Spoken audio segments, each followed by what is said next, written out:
نحن نقص عليك نبأهم بالحق إنهم فتية آمنوا بربهم وزدناهم هدى.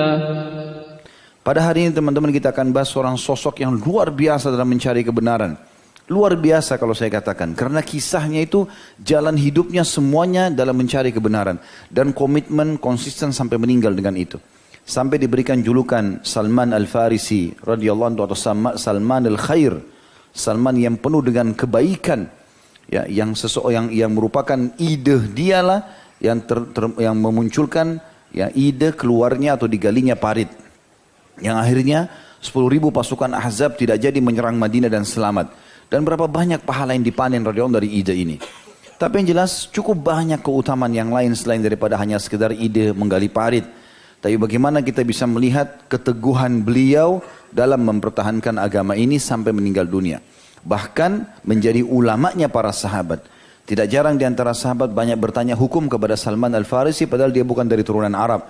Dan dia harus belajar bahasa Arab dulu, baru dia bisa mempelajari kitabullah, mempelajari sunnah-sunnah Nabi SAW. Maka setelah itu pun dia tetap komitmen dan dia tetap mendalai menekuni sampai menjadi ulamanya para sahabat. Salman teman-teman sekalian memiliki nama karena dia asal dari Persia, maka dikatakan Salman Al-Farisi. Faris maksudnya dari negeri Persia. Maka nama dia memang nama-nama orang wilayah sana. Disebutkan nasabnya adalah Mabah bin Mudkhashan bin Mausilan atau Musilan bin Bahbuzan bin Fairuz bin Sahar al-Isfahan. Al-Isfahan ini nama wilayah Asfahan, ada wilayah Persia. Dan dia dikenal dengan Salman Al-Khair atau Salman Al-Farisi. Dan julukannya adalah Abu Abdullah. Beliau memiliki istri yang masyhur dua. Walaupun ada beberapa referensi yang menyebutkan ada 4 orang istri yang lalu dalam hidupnya. Tapi ada kemungkinan istri yang lain ini adalah di masa dulu sebelum masuk Islam. Dan tidak ikut dengan beliau. Tapi istri yang dalam Islam disebutkan ada 2 adalah Bukhairah Al-Kindiyah dari suku Kindi. Dan ini Allah karunia beliau 2 orang anak. Anaknya Abdullah dan Muhammad. Makanya julukannya Abu Abdullah. Dan istri yang lain adalah Zainab binti Hudair. Dan dari istri yang kedua ini nggak disebutkan beliau punya anak. 2 istri yang lain ya, disebutkan oleh sebagian ahli sejarah adalah dari orang-orang yang zaman Persia pada saat masih menyembah api. Ada juga yang mengatakan salah satunya jadi penyembah api dulu dan kemudian yang lainnya itu adalah dari orang-orang Nasrani di negeri Syam pada saat dia masih beragama Nasrani. Dan ada anaknya satu di Persia dan ada anaknya satu di negeri Syam. Beliau lahir di tahun lahir ini tidak disebutkan tahunnya, tapi tahun wafatnya itu disebutkan tahun 36 Hijriah. Tentu khilaf di antara ulama tentang umurnya. Ya. Kalau kita baca di buku-buku, kadang-kadang mungkin kita sempat kaget melihat ya, karena ada sebagian buku menukil cukup jauh umurnya. Ada yang mengatakan umur Salman mencapai 350 tahun.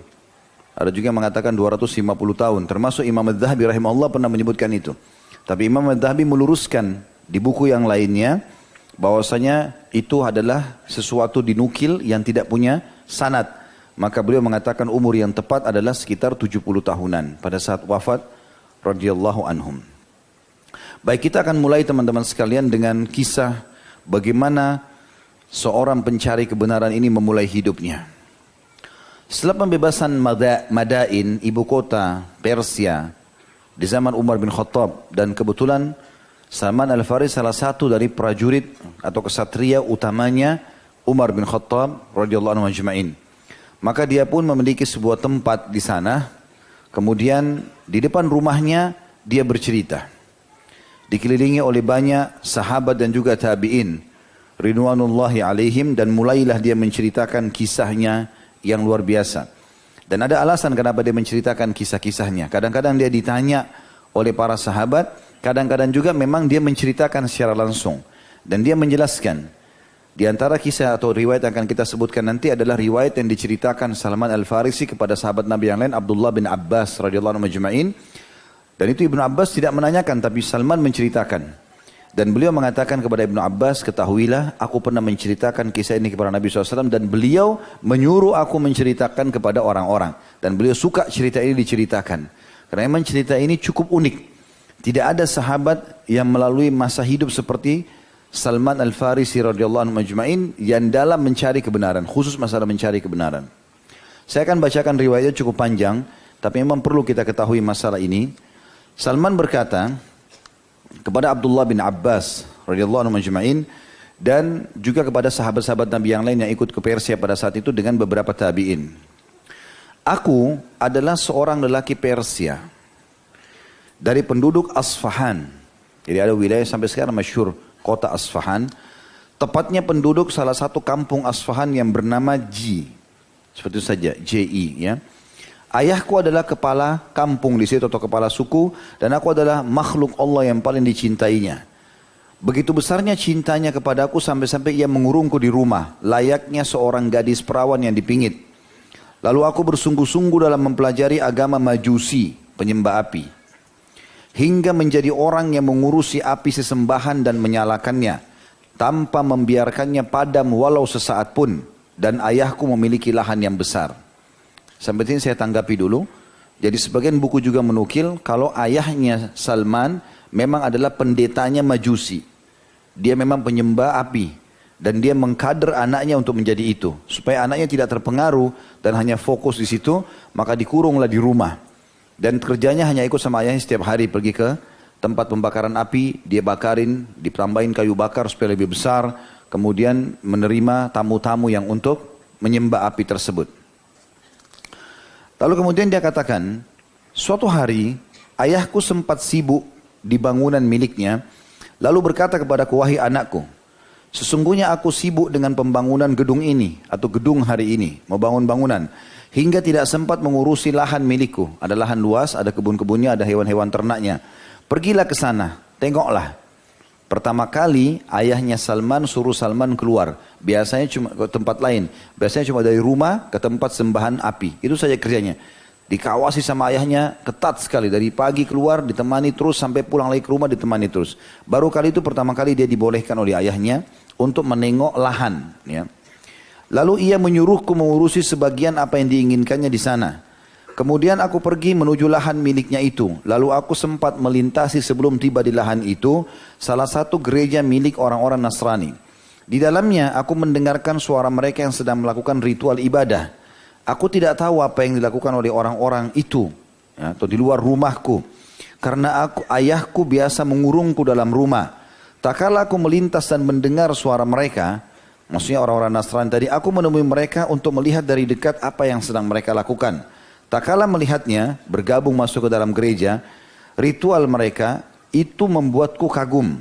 Lalu aku tertarik dengan urusan mereka itu dan berkata pada diriku, demi Allah, waktu itu sebenarnya ini dia diceritakan setelah Islam. Zaman dulu dia mengatakan demi Tuhan, ya. Dia menganggap api Tuhannya. Ini lebih baik dari agama yang kami peluk. Ya. Demi Tuhan aku tidak meninggalkan mereka hingga matahari terbenam. Ya, tapi Salman Al-Farisi karena seorang Islam dia mengatakan demi Allah aku tidak tinggalkan gereja pada saat itu sampai matahari terbenam. Dari pagi mereka ritual sampai malam. Aku tidak mendatangi lahan milik ayahku, namun sebaliknya aku masuk ke dalam gereja dan bertanya, dari mana asal agama ini? Mereka menjawab, dari negeri Syam. Nah, negeri Syam 4 negara, sekarang Jordania, Palestina, Lebanon dan Syria. Dulu Syam. Kemudian aku kembali menemui ayahku, sementara ia telah mengirim orang untuk mencari aku. Aku telah membuatnya sibuk hingga ia meninggalkan seluruh pekerjaannya. Maksudnya gara-gara Salman hilang jejak, maka ayahnya sibuk dan mencarinya. Tak kala datang menemuinya, ia berkata, duhai anakku, dari mana saja engkau? Bukankah aku telah memerintahkan kepadamu melakukan apa yang telah aku perintahkan itu? Kan aku suruh kamu ke lahan, urusin dan itu. Kenapa kamu buat yang lainnya? Lalu aku berkata, wahai ayahanda, aku melintasi orang-orang yang melakukan ritual ibadah di gereja. Aku tertarik melihat apa yang mereka lakukan dalam agama mereka. Demi Tuhan, aku masih di tengah-tengah mereka hingga matahari terbenam. Ya. Ia berkata, duhai Ananda, tidak ada kebaikan pada agama itu. Agamamu dan agama nenek moyangmu itu lebih baik darinya. Aku berkata, sekali-kali tidak. Demi Tuhan, ia adalah lebih baik dari agama kita. Ya. Jadi pada saat itu, Perlu juga diketahui orang-orang penyembah majusi ini kerjanya datang ke dekat api, kemudian mereka melemparkan sesuatu ke dalam api sebagai korban, apa saja, hewan hidup lah, uang lah, emas, pokoknya mereka begitu ritualnya. Lalu kadang-kadang mereka mengelilingi api tersebut, lalu kemudian mereka memberikan sesuatu pada pendeta, lalu mereka pulang. Seperti itulah. Dan tidak ada sesuatu yang mereka rasa ini apa, tidak ada bekas keimanannya. Ya, tidak jelas Tuhan ini siapa, apalagi api tersebut setiap hari harus ditambah kayu bakar supaya membesar. Kalau tidak maka dia akan padam dengan sendirinya. Dan itu yang dianggap Tuhan. Makanya Salman radhiyallahu anhu mengatakan agama mereka lebih baik daripada agama kita. Kata Salman, lanjutannya adalah, lalu ayah mengkhawatirkanku akan lari pergi ke gereja itu lagi. Maka ia mengikat kakiku, kemudian mengurungku di rumahnya. Aku mengutus seseorang untuk menemui orang-orang Nasrani itu.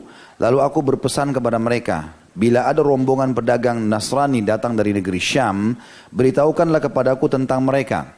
Lalu datanglah rombongan pedagang Nasrani dari negeri Syam kepada mereka. Maksudnya datang ke Persia tadi, Asfahan. Kemudian mereka mengabarkan kepadaku tentang rombongan itu.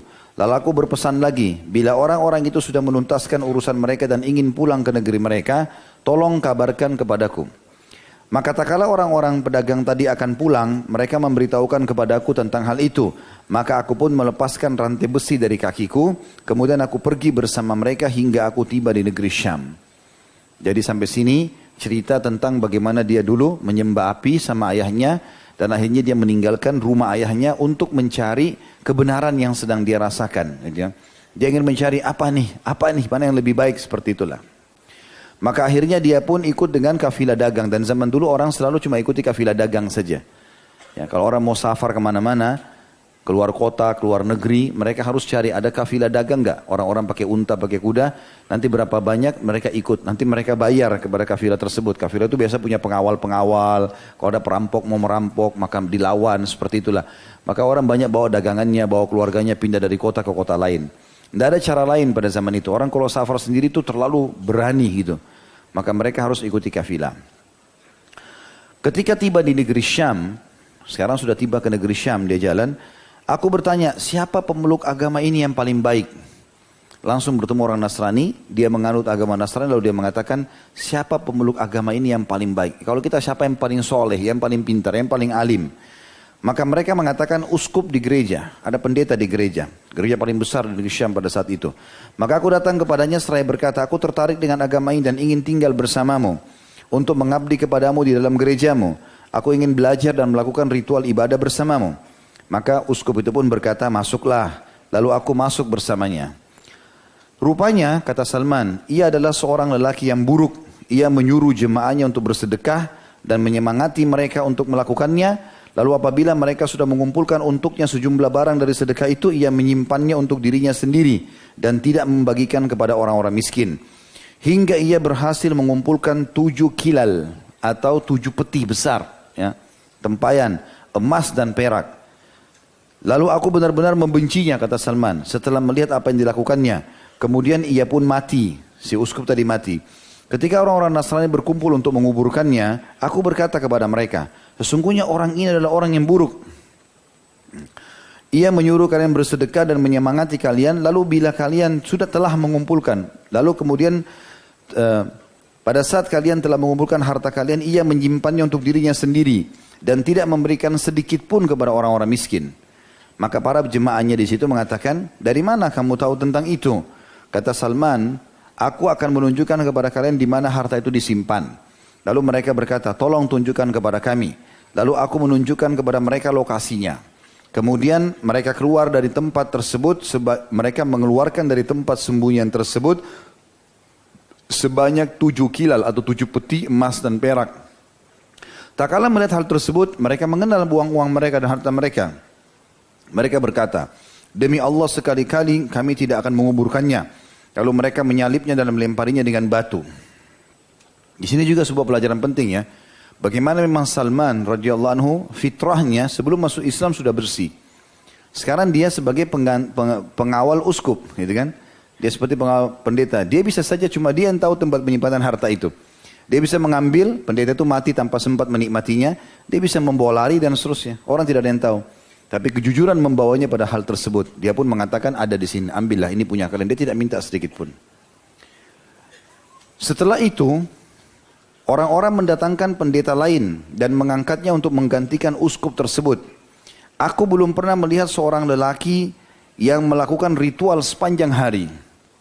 Di sini terjemahan sebenarnya dikatakan ibadah 5 waktu. Nah, ibadah 5 waktu, soal 5 waktu itu dalam Islam. Orang-orang Nasrani mereka dikatakan ibadah sepanjang waktu ya. Yang menurutku lebih baik darinya, dari orang yang pertama yang jahat tadi. Atau lebih zuhud darinya terhadap kehidupan dunia. Atau lebih mencintai dan lebih mementingkan kehidupan akhirat darinya. Dari uskup yang pertama. Baik di siang maupun di malam hari. Karena itu aku amat mencintainya. Dengan kecintaan yang belum pernah aku berikan kepada orang lain sebelumnya. Lalu aku tinggal bersamanya untuk waktu yang cukup lama. Kemudian tibalah saat kematian menjemputnya. Jadi pendeta yang kedua sekarang juga mati. Lalu aku berkata kepadanya sebelum ia meninggal, wahai fulan, sesungguhnya aku telah bersamamu dan aku mencintaimu dengan kecintaan yang belum pernah aku curahkan kepada orang lain sebelummu. Seperti yang kau lihat saat ini telah datang kepadamu ketentuan Allah. Kau sudah sakit keras dan akan mati. Maka kepada siapa engkau wasiatkan agar aku mengikutinya? Lalu apa yang engkau perintahkan kepadaku? Maka pendeta itu mengatakan, wahai anakku, demi Allah aku sekarang tidak tahu siapa yang masih menjalankan agama sepertiku. Orang-orang telah mati, lalu merubah dan meninggalkan kebanyakan ajaran yang dulu mereka amalkan. Kecuali seorang laki-laki di Mosul. Dan Mosul nama sebuah kota di Irak. Ya. Dan dia jauh ini. Jadi perlu kita ketahui ya, kalau misalnya handphone ini digambarkan Jazirah Arab. Maka di utara Jazirah bagian atas itu negeri Syam, ya. Palestina, Jordania, Lebanon, Syria. Irak itu ada di timurnya, ya. Perjalanan jauh ini. Perjalanan bisa 1 bulan pakai kuda pada zaman itu, jauh sekali. Apalagi Mosul ini salah satu kota terpencil di Irak. Jadi daerah timur, dia dari utara ke daerah timur. Tapi pendeta ini bilang, saya tidak tahu lagi ada orang yang bisa rekomendasikan kecuali satu orang pendeta seperti saya yang mungkin